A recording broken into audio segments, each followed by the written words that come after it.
Well, hello again, everybody. Welcome to the third in this series of short videos explaining the features of our new deaths and funeral notices site, deathsandfunerals.com.au. Today, I want to explain what notices are as they appear on our site. And the simplest way to do that is simply to show you.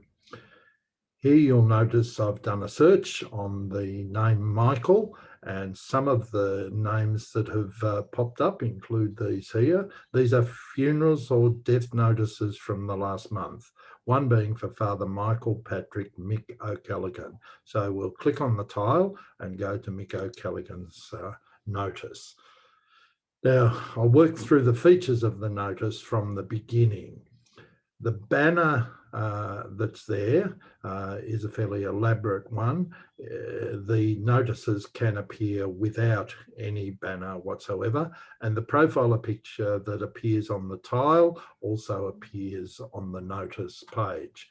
You can use the banner in multiple ways. If I go to my own brother Richard Laidler's notice, you'll see that we used a picture of a Japanese garden. Richard lived and died in Japan, and we thought that was an appropriate way to celebrate his memory. The Mick O'Callaghan one has this more elaborate picture of him and a celebration of him. Beneath that, the full name of the deceased. The site demands a minimum of a given name, a surname, and a date of death. But if you supply other information, the system works out what the best dates to display there are. And here is what we call on our site the death notice. In this case, it's been used as a mini obituary, but more often it's used by family members sending the wishes and condolences of those bereaved. And in my brother's case, that's what we did. So that's the death notice. We come down a bit further and we see the funeral details. If a funeral director enters the funeral, then the funeral is branded quite clearly with their name and contact details. And in fact, that logo is a link through to that funeral director's website.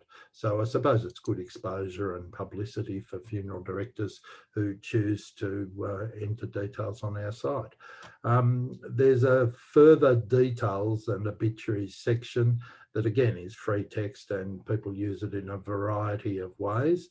There's also the possibility of linking either to a death and funeral notice on the funeral director's own website.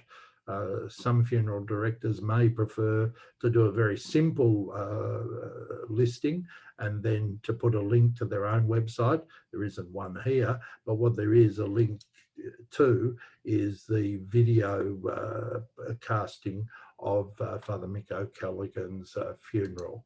And here tributes have not been made available. That's because we only make tributes available when somebody takes responsibility for the moderation of the tributes. And if I go back to my brother's site, you can see tributes are available there and have been added. But each time a tribute is added, a responsible person is notified and they're able to delete that comment if it's not appropriate. Similarly, that's why the I'm not a robo capture is on there to make sure that people don't create mischief, basically, with the site. So that's the key features of one of our notices. Easy links to other places where people might like to share the notice, and also a link put on our deathsandfunerals.com.au Facebook page, so that people who want to share the funeral on Facebook can easily do that. And we think it's a highly flexible type of notice. We think it's elaborate enough, but also simple enough to be easy to use. And we're hoping that lots of you will take up the opportunity to use it.